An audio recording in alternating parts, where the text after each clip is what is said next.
आपने मुंबई में अंडरवर्ल्ड के खौफ के बारे में ज़रूर सुना होगा और चंबल घाटी के डाकुओं की हिंसक घटनाएं भी सुनी होंगी। फूलन देवी के कारनामों के किस्से ज़रूर सुने होंगे, जिन्हें उस दौरान रॉबिन हुड की उपाधि तक दी गई थी। आज हम ऐसे ही कुख्यात अपराधी के बारे में बताना चाहेंगे जिसे उत्तराखंड में गरीबों का मसीहा कहा जाता था, और उनके बारे में सुनने के बाद आप खुद भी उनकी तुलना रॉबिन हुड से ही करेंगे। नमस्कार, मेरा नाम है पीयूष चिलवाल और आज हम बात करेंगे उत्तराखंड के एक ऐसे गैंगस्टर की जिसने 60 और 70 के दशक में अपने कारनामों से उत्तराखंड में कोहराम मचाया हुआ था। बाकी गैंगस्टर्स की तरह ये गैंगस्टर भी चोरी, डकैती, रंगदारी, हफ्ता वसूली, अपहरण और खूनी खेल से लैस था, लेकिन उसके बावजूद भी इस गैंग का लीडर गरीब लोगों के लिए उनका मसीहा था। उसकी खास वजह ये थी कि इन सारे कारनामों से लैस होने के बावजूद भी ये गैंगस्टर गरीबों के बुरे वक्त में और दुख दर्द में गरीबों के साथ खड़ा रहता था। कहा जाता है कि अक्सर ये गैंग गरीब बेटियों की शादी में मदद के तौर पर ज़रूर मौजूद रहता था। ये बात है 60 के दशक की, जब भारत आज़ादी के बाद बंटवारे का कहर झेल रहा था। जगह जगह रिफ्यूजी कैंप लगे हुए थे। देहरादून में भी कई जगह रिफ्यूजी कैंप लगे हुए थे। उस वक्त भारत सिर्फ बंटवारे का कहर ही नहीं झेल रहा था, बल्कि रोजी रोटी, अशिक्षा, अव्यवस्था और एक बिखराव का भी सामना कर रहा था। स्थिति इतनी बुरी थी कि लोगों को खाने पीने के भी लाले पड़ रहे थे। क्षेत्रीय नौजवान अवैध खनन, कच्ची शराब के कारोबार, सट्टेबाजी जैसे कई आपराधिक कार्यों में लिप्त थे। और इन्हीं सारी मुश्किलों के बीच कब देहरादून में जगह जगह डकैत, चोर और लुटेरे पनपने लगे, पता ही नहीं चला। स्थानीय लोग आर्थिक, सामाजिक और राजनीतिक दबाव के साथ साथ अब इन लुटेरों, चोरों और डकैतों की दहशत का भी सामना कर रहे थे। कानून तो मानो इन उपद्रवी गिरोहों की बलि चढ़ गया हो। कानून का होना या न होना एक जैसा था।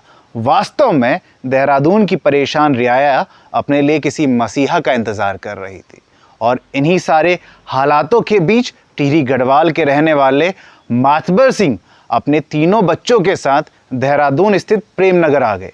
मातबर सिंह पेशे से काश्तकार थे, लेकिन वे अपने सबसे बड़े बेटे की बुद्धि और विवेक को जानते थे, इसलिए वे अपने सबसे बड़े बेटे को पढ़ाना चाहते थे। उन्होंने अपने बेटे का दाखिला देहरादून के डीएवी स्कूल में करा दिया, और ये बेटा कोई और नहीं बल्कि भरत सिंह नेगी, जो कि आज की चर्चा के मुख्य पात्र हैं। अपनी स्कूली शिक्षा के दौरान भरत सिंह नेगी ने कभी नहीं सोचा होगा कि अपराध की दुनिया में कभी उसके पैर इस तरह जम जाएंगे कि वह इससे कभी उबर नहीं पाएगा, और इतिहास के पन्नों में वो भरत सिंह नेगी के नाम से नहीं बल्कि भरतू दाई के नाम से जाना जाएगा। भरत सिंह से भरतू दाई बनने की कहानी कुछ इस तरह की है। भरत सिंह नेगी की क्लास में एक लड़की पढ़ती थी जो कि पहाड़ से थी, और जिसे प्रेमनगर का एक बदमाश लड़का काफ़ी समय से परेशान कर रहा था। हालांकि क्लास के सभी लड़के उस बदमाश लड़के से काफ़ी चिढ़ते थे और काफ़ी गुस्से में थे, लेकिन उस लड़के को मुंहतोड़ जवाब देने की हिम्मत किसी के पास नहीं थी। लेकिन भरतू, जो अब तक भरत सिंह ही था, ने न सिर्फ मुंहतोड़ जवाब देने की ठानी, बल्कि एक दिन मौकाए वारदात पर उस लड़के की जमकर धुनाई कर दी। बदले की आग में जल रहा वो बदमाश लड़का अगले दिन अपने गिरोह के साथ भरत सिंह को पीटने के लिए पहुंच गया। और यकीन मानिए, हथियारों से लैस उस पूरे गिरोह का सामना भरत सिंह नेगी ने अकेले और सिर्फ अपनी एक बेल्ट के दम पर किया। और उसी दिन भरत ने अपने अंदर के भरत को मारकर एक हुंकार भरतू दाई को जन्म दिया। उस वक्त वहाँ मौजूद लोगों ने भरतू दाई को अपने कंधों पर बैठा लिया और उसकी जय जयकार करने लगे। उसके बाद से भरतू ने कभी पीछे मुड़कर भरत सिंह को, पढ़ाई को और करियर की तरफ नहीं देखा, और जुर्म की दुनिया में अपना नाम हमेशा के लिए अमर कर दिया। भरत ने प्रेमनगर के गुंडों से दुश्मनी मोल ले ली थी। इसी दुश्मनी से बराबरी की टक्कर लेने के लिए भरतू ने अपनी एक गैंग बनाई। देहरादून के आसपास के नौजवान भरतू से इम्प्रेस होकर के उसी गैंग में शामिल होने लगे। धीरे धीरे गैंग का विस्तार होने लगा और भरतू दाई की अपराधों की दुनिया में एक लंबी फहरिस्त तैयार होने लगी।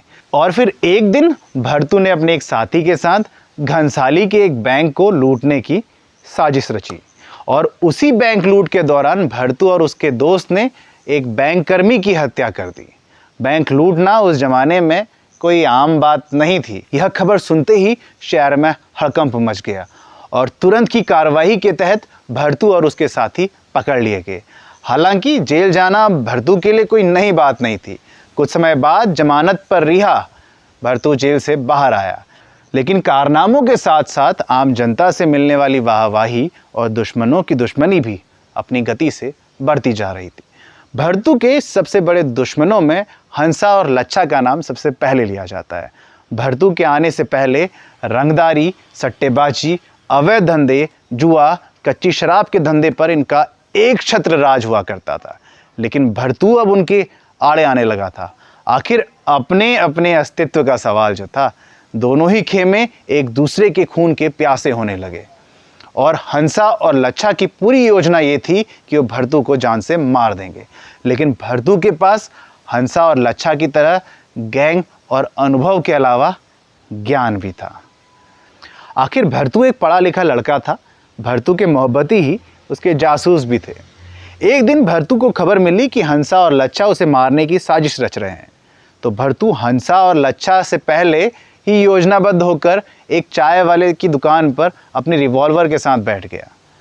भरतू को खबर मिली कि जोगीवाला रोड से हंसा गुजरने वाला है, और बस फिर क्या था, जैसे ही भरतू को हंसा नजर आया, हंसा पर उसने ताबड़तोड़ गोलियां चला दी और हंसा लहूलुहान होकर जमीन पर गिर गया।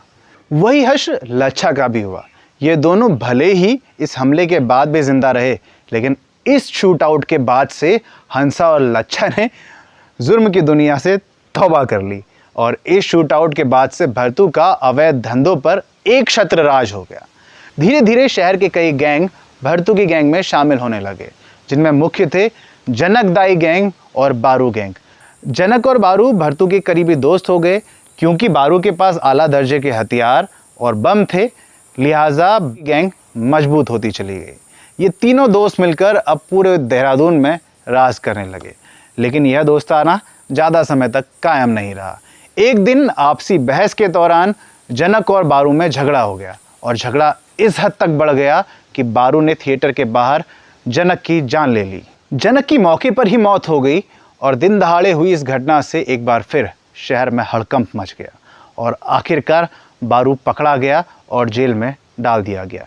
जनक की मौत भरतू के लिए आम बात नहीं थी। भरतू अब बहुत गुस्से में था, और वो जनक की मौत का बदला लेने के लिए पागल हो रहा था। उसने बारू के कई साथियों को मरवा डाला, और जेल से रिहाई के बाद बारू ने भी भरतू के कई साथियों को मरवा डाला। और एक दिन ऐसा भी आया जब भरतू से एक निशाना चूक गया। एक दिन भरतू को खबर मिली थी कि बारू अभी थोड़ी ही देर में जोगीवाला से गुजरने वाला है, और भरतू अपनी मशीन गन को साथ लेकर बारू का इंतज़ार करने लगा। खबर ये थी कि बारू काली जैकेट पहनकर वहाँ से गुजरने वाला है, और बस इतनी सी पहचान के हिसाब से भरतू बारू का इंतज़ार करने लगा। जैसे ही भरतू को वो दिखा, भरतू ने उस पर पूरी तरीके से मशीन गन खाली कर दी। लेकिन बाद में पता चला कि वह बारू नहीं, बल्कि बारू की गैंग का एक आदमी था। फिर क्या था, एक के बाद एक खुलेआम शूटआउट के बाद से पुलिस पर दबाव बढ़ने लगे। कानून का मजाक बनने लगा। पुलिस प्रशासन की व्यवस्था पर कई प्रकार के सवाल खड़े होने लगे। तो पुलिस भी अब सख्ते में आ चुकी थी, और पुलिस ने अब सीधे एनकाउंटर करने शुरू कर दिए। पुलिस ने भरतू को जेल में डाल दिया था। भरतू अपने करीबी दोस्तों की मौत का बदला लेने के लिए जेल के अंदर भी छटपटा रहा था। फिर एक दिन भरतू ने जेल के अंदर रहते हुए वो काम कर दिया जिसकी उम्मीद किसी गैंगस्टर से नहीं की जा सकती थी। हुआ कुछ यूँ था कि मुजफ्फरनगर में एक बड़ी बैंक को कुछ बदमाशों ने लूट लिया था। ये लूट उस वक्त की सबसे बड़ी बैंक लूट थी, और पुलिस लुटेरों को पकड़ने में नाकाम हो रही थी। लेकिन तभी पता चला कि भरतू को इस सारी साजिश का पहले से ही इल्म था, और पुलिस ने भरतू से मदद मांगी। भरतू ने उन्हें कई खुफिया जानकारियां दी, और भरतू ने उन्हें जो जानकारियां दी, उन जानकारियों के दम पर पुलिस ने बैंक लुटेरों को चंडीगढ़ में दबोच भी लिया।